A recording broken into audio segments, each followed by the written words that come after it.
వరలక్ష్మి వ్రతం ఎంత ఆడంబరంగా చేశాము అనేది ముఖ్యం కాదు, ఎంత భక్తి శ్రద్ధలతో చేశాము అనేది ముఖ్యము. హాయ్ ఫ్రెండ్స్, అందరికీ నమస్కారం. Welcome to Sukriti's home. ఈ శ్రావణ మాసంలో పౌర్ణమికి ముందు వచ్చే శుక్రవారం రోజున వరలక్ష్మి వ్రతం జరుపుకుంటాము. ఒకవేళ ఆ రోజున కుదరని పక్షంలో మిగతా శుక్రవారాల్లో ఏదో ఒక రోజున చేసుకోవచ్చు. అయితే వరలక్ష్మి వ్రతం చేసుకునేటప్పుడు మాకు కలశం ఆచారం లేదు అని కొంతమంది మెసేజ్ చేస్తూ ఉన్నారు. కలశం ఆచారం లేని వాళ్ళు వరలక్ష్మి వ్రతం ఏ విధంగా చేసుకోవాలి అనేది ఈరోజు వీడియోలో తెలుపుతాను. అలాగే నేను మొదటి వారమే వరలక్ష్మి వ్రతం చేసుకున్నాను. ఆ వీడియోలో చాలామంది కామెంట్స్ చేశారు వాళ్ళ యొక్క సందేహాలను. ఆ సందేహాలన్నీ కూడా ఈరోజు వీడియోలో తెలుపుతాను. శ్రావణ మాసం అంటే ఆ లక్ష్మీదేవికి ఎంతో ప్రీతికరమైన మాసం. మన ఇల్లు కూడా కలకల్లాడుతూ నీట్గా ఉండాలి. ఇంకా శ్రావణ శుక్రవారం వచ్చింది అంటే ఇల్లు దేవాలయంలాగా కనిపించాలి. ఇంటి ముందు వాకిలి నిండుగా అలంకరించుకోవాలి. వాకిలి చూసే అమ్మవారి ఇంట్లో అడుగు పెడుతుంది అంటారు. అందుకే వాకిలి నిండుగా అలంకరించుకోవాలి. గడపలకి పసుపు రాసి కుంకుమతో అలంకరించుకోవాలి. మామిడి తోరణాలు కట్టాలి. ఆ తర్వాత ఇంట్లో మనం అమ్మవారికి కావాల్సిన నైవేద్యాలన్నీ ప్రిపేర్ చేసుకోవాలి. అమ్మవారికి మనం ఏమైతే సమర్పించాలి అనుకుంటున్నామో అవన్నీ కూడా ముందుగానే సిద్ధం చేసి పెట్టుకొని ఆ తర్వాత ప్రశాంతంగా పూజ మొదలు పెట్టుకోవాలి. ఒకవేళ వరలక్ష్మి వ్రతం ఎప్పుడూ చేయలేదు, చేయవచ్చా అంటే తప్పకుండా చేయవచ్చండి. దీనికి ఆచారం అంటూ ఏమీ ఉండదు. మీరు ప్రశాంతంగా చేసుకోవచ్చు. ఒకవేళ కలశం పెట్టుకోవడం ఆచారం లేదు అనుకుంటే కలశం లేకుండా వరలక్ష్మి వ్రతం చేసుకోవచ్చు. లేదా మేము వరలక్ష్మి వ్రతం చేయలేము అసలు అనుకునే వాళ్ళు కూడా పూజా మందిరంలో ఆ అమ్మవారిని పూజించి అమ్మవారికి ప్రీతికరమైన నైవేద్యాలను సమర్పించవచ్చు. అలాగే బట్టలు కూడా పూజా మందిరంలోనే పెట్టుకోవచ్చు. మనం పీఠం పెట్టుకున్నాము అంటే ఆ అమ్మవారు మన ఇంట్లో ఉన్నట్టుగా అనిపిస్తుంది. ఆ రోజంతా కూడా అమ్మవారి ధ్యాసలో ఉండిపోతాము. చక్కగా ఇంట్లో ఏదైనా గదిలో ఈశాన్యం బాగాన ఒక పీఠం ఏర్పాటు చేసుకోవాలి. పీఠం మీద చక్కగా పసుపు రాసి అష్టదళ పద్మ ముగ్గు వేసి బియ్యపిండితో వేయాలి. అది కూడా దాని మీద కుంకుమతో అలంకరించుకొని మనం ఒక జాకెట్ ముక్క కానీ ఒక టవల్ కానీ పరుచుకొని అమ్మవారి చిత్రపటాన్ని పెట్టుకోవాలి. అమ్మవారి చిత్రపటం పెట్టుకునే ముందు ఒక 3 గుప్పెలు కానీ 5 గుప్పెలు కానీ బియ్యం పోసి దాని మీద పెట్టుకోవాలి. అయితే వరలక్ష్మి వ్రతం కలశం ఆచారం లేకపోయినా సరే అమ్మవారికి శారీ అలంకరించి పెట్టుకోవచ్చా అని అడుగుతున్నారు. మనం కేవలం అలంకరణ కోసం మాత్రమే పెట్టుకుంటున్నాం కాబట్టి పెట్టుకోవచ్చండి. అలంకరించి పెట్టుకోవచ్చు, శారీని అలంకరించి పెట్టుకోవచ్చు. అయితే కలశం కొబ్బరికాయకు బదులు ఒక గ్లాస్ లాంటిది ఏదైనా సపోర్టివ్గా పెట్టుకొని అమ్మవారికి చీర అలంకరించుకుంటే మనం కలశం పెట్టుకున్నట్లుగా రాదండి. అయినా మనం పూజించి అమ్మవారిని ఆవాహన చేస్తూ పెట్టుకుంటేనే కలశం అంటారు. నార్మల్గా మనం బిందెలు పెట్టేసి బియ్యం పోసి పెట్టుకుంటే అది కలశం అవ్వదు. అలంకరణ కోసం మాత్రమే పెట్టుకుంటున్నాము. మనం అమ్మవారిని అలా పూజలో అలంకరించి పెట్టుకుంటే మనకి ఆ అమ్మవారు మనం చేసే పూజ అంతా చూస్తున్నట్లుగా అనిపిస్తూ ఉంటుంది. అలాగే మనం కలశం పెట్టుకున్నా పెట్టుకోకపోయినా అమ్మవారి పూజలో ఖచ్చితంగా ఏనుగులు ఉండాలి. ఒకవేళ ఏనుగులు లేకపోతే 2 పసుపు కొమ్ములు తీసుకొని చక్కగా గంధము కుంకుమ అలంకరించుకొని లక్ష్మీదేవి విగ్రహానికి అటొకటి ఇటొకటి పెట్టుకోండి. ఒకవేళ లక్ష్మీదేవి విగ్రహం కూడా లేకపోతే ఫోటో పక్కనే అటొకటి ఇటొకటి పెట్టుకోండి. లక్ష్మీదేవి విగ్రహాన్ని కూడా చక్కగా పూజలో అలంకరించి పెట్టుకున్న తర్వాత మనం అమ్మవారి దగ్గర బట్టలు పెట్టుకోవాలి. జాకెట్ ముక్క చీర ఖచ్చితంగా ఉండాలి. ఒకవేళ చీర లేకపోతే జాకెట్ ముక్కలు 2 పెట్టుకోండి. అలాగే ఇంట్లో మనమే కాకుండా ఆడపిల్లలు ఉన్నట్లయితే వాళ్ళ బట్టలు కూడా పెట్టుకోవాలి. అలాగే ఉమ్మడి కుటుంబం అయితే ఇంట్లో ఆడవాళ్ళి అందరి బట్టలు కలిపి ఒకే ప్లేట్లో పెట్టుకోవాలి. ఆ బట్టల మీద గౌరీ గణపతిని చేసి పెట్టుకోవాలి. అయితే ఇక్కడ గౌరీ గణపతి మా ఆచారం ప్రకారం చేస్తున్నాను. మీకు ఒకవేళ గణపతి ఆచారం ఒక్కటే ఉంటే గణపతిని ఒక్కటే చేసుకొని పెట్టుకోవాలి. గౌరమ్మని గణపతిని విడివిడిగా చేసుకోవాలి. మీ ఆచారం ప్రకారం మేమైతే జంట గౌరమ్మని చేస్తాము. ఇలా గౌరీ గణపతిని చేస్తాము. మనం ఈ పూజని పూజా మందిరంలోనే చేసుకోవాలి అనుకున్నా సరే ఒక పీట వేసుకొని దాని మీద బట్టలు పెట్టుకొని గౌరీ గణపతిని ఇక్కడ నేను చూపిస్తున్న విధంగా తమలపాకులో చేసుకొని బట్టల మీద పెట్టుకొని పూజ చేసుకోవాలి. వరలక్ష్మి వ్రతంలో అమ్మవారు అలంకార ప్రియురాలు కాబట్టి మనం ఎంత అలంకరణ చేస్తే అంత తృప్తి చెందుతారు. అందుకే చాలామంది ఆడంబరంగా చేయడానికి ఇష్టపడుతూ ఉంటారు. అంతేకాకుండా మనం వ్రతంలోనే కాదు నార్మల్ పూజలో అయినా సరే ఇంత అలంకరిస్తున్నాము, అంత అలంకరిస్తున్నాము, ఇంత అవసరం లేదు అని చాలామంది అంటూ ఉంటారు. కానీ అక్కడ అవసరంతో పని కాదు. అవన్నీ కూడా మన తృప్తి కోసం చేసుకుంటాము.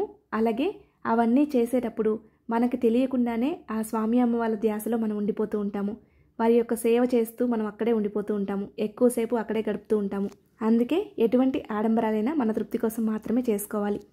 చూశారు కదా, గౌరీ గణపతికి గౌరమ్మకి మనం 3 వైపులా బొట్లు పెడతాం, కానీ గణపతికి మాత్రం తల మీద మాత్రమే బొట్టు పెడతాము. ఎప్పుడైనా సరే గౌరీ గణపతిని చేసుకొని అలా పెట్టగానే అలా వదిలేయకూడదు. ఖచ్చితంగా వస్త్రమాల ముందు సమర్పించాలి. అలాగే నేను చేసుకున్న వరలక్ష్మి వ్రతంలో చాలామంది పీఠం ఎలా కదిపారు, అవన్నీ ఎలా తీశారు అని అడుగుతున్నారు. నేను అవన్నీ కూడా డీటెయిల్గా చూపిస్తూ పీఠం ఎలా కదపాలి అని తెలుపుతూ ఒక వీడియో అయితే చేస్తానండి. ఖచ్చితంగా ఆ వీడియోలో మీకున్న సందేహాలన్నీ కూడా తీరిపోతాయి. అలాగే చాలామంది 3వ వారం వరలక్ష్మి వ్రతం చేసుకోవచ్చా అని అడుగుతున్నారు.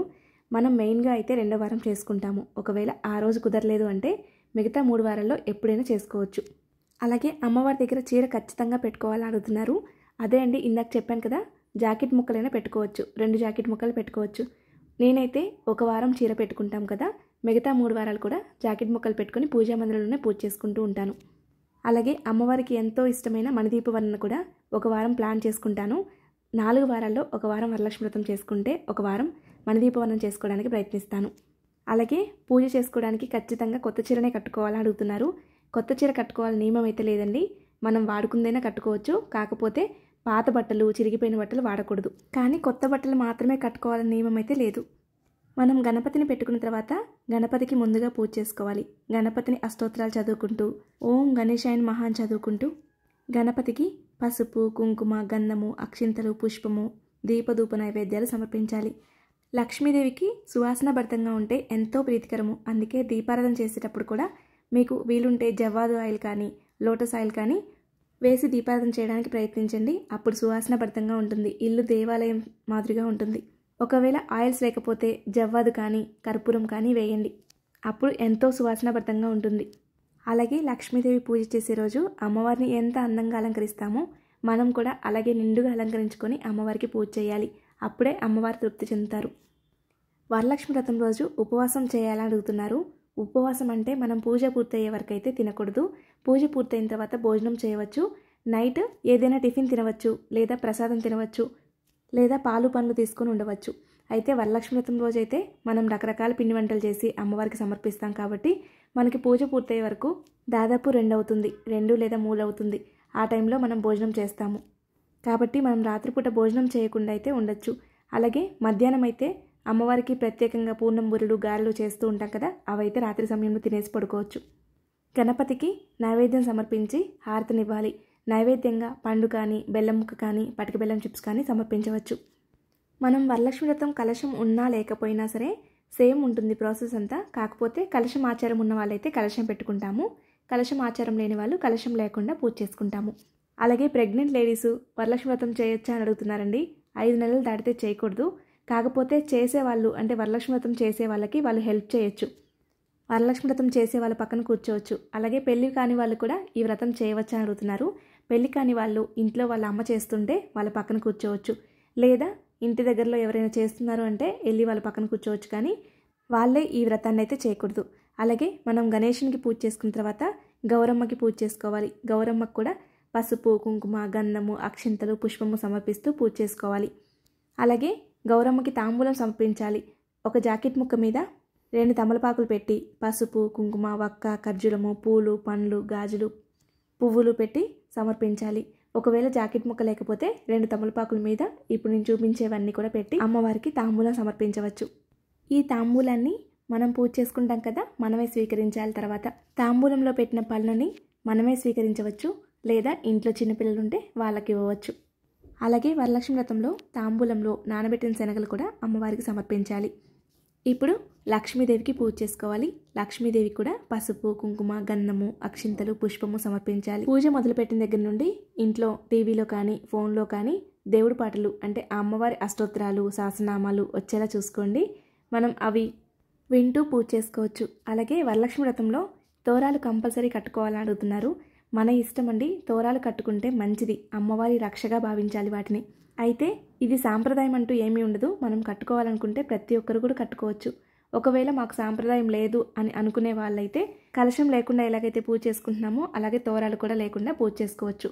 కానీ తోరాలకైతే సాంప్రదాయం అంటూ ఉండదండి, అందరూ కట్టుకోవచ్చు. తోరాలు ఎలా తయారు చేసుకోవాలి అనేది ఆల్రెడీ వీడియో షేర్ చేశానండి, లింక్ కింద డిస్క్రిప్షన్లో ఇస్తాను. ఇంట్రెస్ట్ ఉంటే ఒకసారి చెక్ చేయండి. తమలపాకులతో, పువ్వులతో ఎలా కట్టుకోవాలి అనేది ఆ వీడియోలో ఉంటుంది. తోరాలకి చక్కగా బొట్లు పెట్టి ఒక ప్లేట్లో కానీ లేదా ఒక తమలపాకు పెట్టుకొని దాంట్లో ఈ తోరాలు పెట్టుకోవాలి.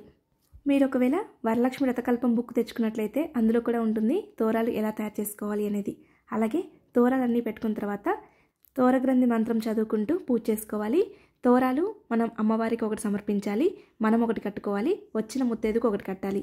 మనం వచ్చిన ముత్తైదులు అందరికీ కట్టాలి అంటే దాన్ని బట్టి 3 తయారు చేసుకునే వాళ్ళం 5 తయారు చేసుకోవాలా, 7 తయారు చేసుకోవాలా, 9 తయారు చేసుకోవాలా, 11 తయారు చేసుకోవాలా అనేది మన ఇష్టం.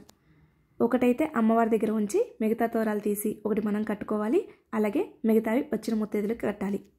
అలాగే అమ్మవారికి పంచగవ్య దీపారాధన అంటే మహాప్రీతికరము. అలాగే పంచగవ్య దీపారాధన ఇంట్లో చేస్తే ఇంట్లో హోమం చేసినంత ఫలితం లభిస్తుంది. అలాగే కామాక్షి దీపారాధన కానీ లక్ష్మీదేవి దీపారాధన కానీ చేయవచ్చు. వరలక్ష్మి వ్రతం రోజున ఆవు నెయ్యితో దీపారాధన చేస్తే చాలా మంచిది. అలాగే నైవేద్యం చేసినప్పుడు కూడా మనం పరమాన్నంలో ఆవు నెయ్యి సమర్పిస్తే చాలా మంచిది. అమ్మవారికి ఆవు నెయ్యి అంటే మహాప్రీతికరము. లక్ష్మీదేవి దీపారాధనలో కానీ లేదా కామాక్షి దీపారాధన కానీ చేసినప్పుడు దాంట్లో ఎర్రవత్తులతో దీపారాధన చేయడానికి ప్రయత్నించండి. అలాగే పంచగవ్య దీపారాధన చేసినప్పుడు కూడా దానిలో ఆవు నెయ్యి వడ్డించుకుంటూ ఉండండి. లేదంటే పంచగవ్య ప్రమిద త్వరగా పూర్ణమవుతుంది. అందుకే వెలుగుతున్నంతసేపు ఆవు నెయ్యి వడ్డిస్తూ ఉండండి. అప్పుడు మనం లక్ష్మీదేవి దగ్గర అన్నీ చదువుకునేంతసేపు అది వెలుగుతూనే ఉంటుంది. దీపారాధన చేసి దీపాలకి కుంకుమ అలంకరించి అక్షింతలు పుష్పము సమర్పించాలి. అలాగే వరలక్ష్మి వ్రతం రోజున అమ్మవారికి కుంకుమ పూజ చేసుకుంటే కూడా చాలా మంచిది. అందుకే ఈరోజు నేను కుంకుమ పూజ చేయడానికి శ్రీఫలము అలాగే శంకు పెడుతున్నాను. ఒకవేళ ఇవేమీ అందుబాటులో లేకపోయినా ఒక చిన్న తమలపాకు పెట్టుకొని దానిలో అయినా కుంకుమ పూజ చేసుకోవచ్చు. లేదా విగ్రహం ఉంటే విగ్రహం మీదైనా కుంకుమ పూజ చేసుకోవచ్చు. అమ్మవారికి కుంకుమ పూజ చేసుకుంటూ అమ్మవారికి లక్ష్మీదేవి అష్టోత్తర శతనామావళి, అష్టలక్ష్మి స్తోత్రము, లలిత సహస్రనామాలు, కనకదార స్తోత్రం, మణిదీపవర్ణ అన్నీ చదువుకోవచ్చు. మన వీలుని బట్టి అన్నీ చదువుకోవచ్చు. ఒకవేళ చదవలేము అనుకుంటే టీవీలో కానీ ఫోన్లో కానీ పెట్టుకొని వింటూ పూజ చేసుకోండి. మంగళకరమైన వస్తువులన్నీ సమర్పిస్తూ అమ్మవారికి పూజ చేసుకోవచ్చు. ఒకవేళ ఏమీ చదవలేము అనుకుంటే ఓం శ్రీ మాత్రే నమః అని, ఓం లక్ష్మీదేవి అయిన నమః అని చదువుకుంటూ పూజ చేసుకోవచ్చు. ఒకవేళ మంగళకరమైన వస్తువులు ఏమీ లేవు అనుకుంటే పువ్వులతో అక్షింతలతో కూడా పూజ చేసుకోవచ్చు. మన దగ్గర ఏమీ లేకపోయినా సరే ఉన్న వాటితోనే ప్రశాంతంగా పూజ చేసుకోవచ్చు.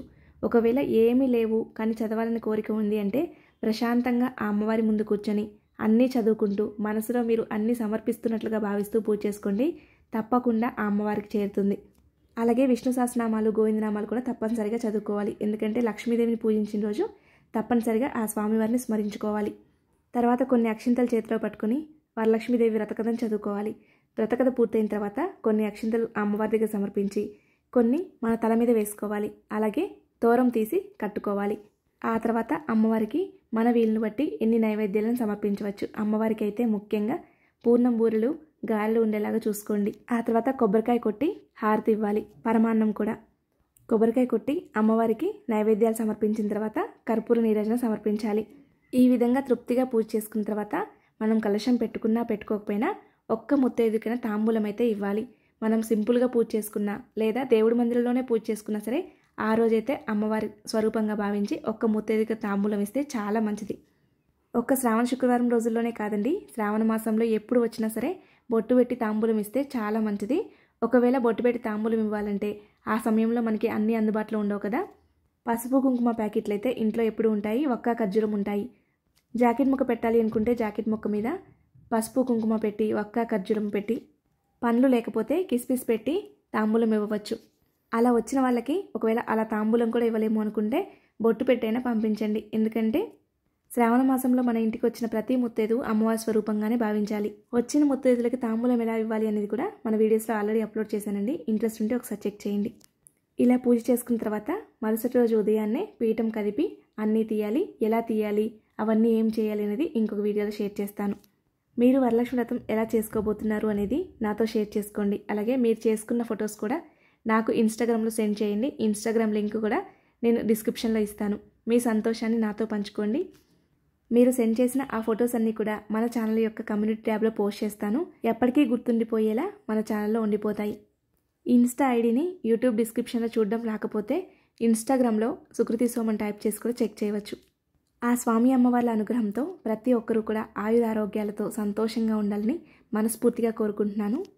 అంతేకాకుండా ప్రతి ఒక్కరూ కూడా వారికి నచ్చిన విధంగా అంగరంగ వైభవంగా వరలక్ష్మి వ్రతం జరుపుకోవాలని, అలా జరుపుకునేంత శక్తిని ఆ అమ్మవారు ప్రసాదించాలని మనస్ఫూర్తిగా కోరుకుంటున్నాను.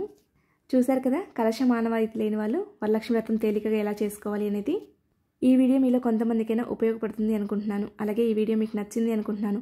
ఈ వీడియో కానీ మీకు నచ్చినట్లయితే లైక్ చేయండి. మీ స్నేహితులకి, బంధువులకి షేర్ చేయండి. మరిన్ని వీడియోస్ కోసం మన ఛానల్ సబ్స్క్రైబ్ చేసుకోండి. ధన్యవాదములు.